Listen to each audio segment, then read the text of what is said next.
Federal Reserve is pausing rate cut cycle due to tariff-related risks. Jerome Powell spoke on March 7 at a conference in New York. He said even though the economy remains in a good place, Federal Reserve do not need to be in a hurry. It's pretty much a wait-and-see approach that he is implementing.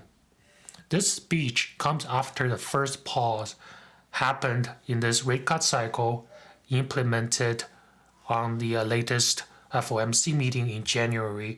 Currently, the Fed funds rate is at 4.25 to 4.5%.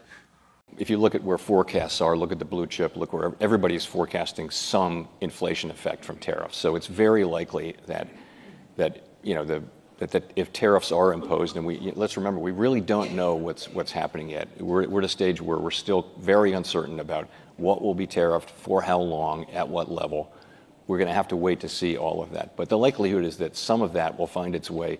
It'll hit the exporters, the importers, the retailers, and to some extent the consumers, and we'll see what that is. You would want to also be sure of a couple of things. One just is that if it turns into a series of things and it's more than that, and if the increases are larger, that would matter.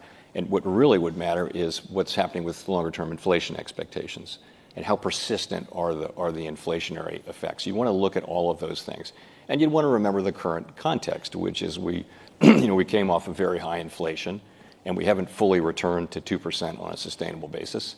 So you got to put all that in the mix as you make this decision. The costs of being cautious are very, very low.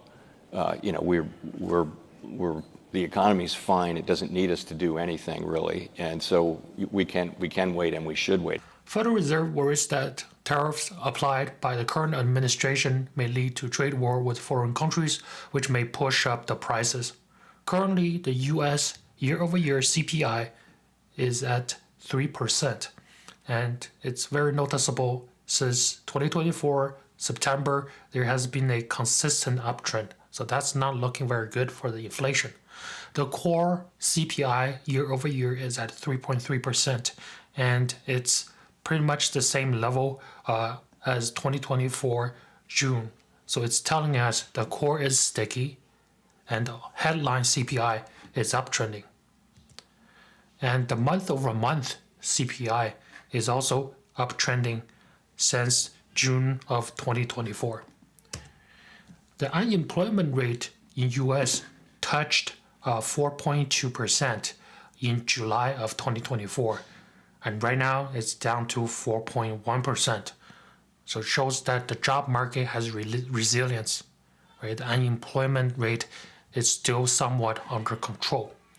That's why Federal Reserve think they can afford a pause in the rate cut cycle.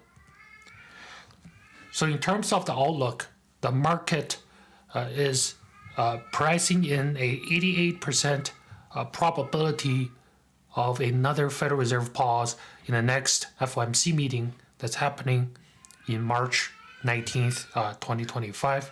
And the next time it's going to cut is going to be May 7th, 2025, with a probability of only 57.6%. So there's still a high chance of not cutting. There's a 42% chance not cutting in May. So pretty much from today all the way until mid-2025, the market is predicting that there will be a pause in the rate cut cycle. So it seems like inflation will most likely be temporary. At least that's what the market is expecting, as business eventually find out new supply chains that are currently potentially going to be disrupted by the tariff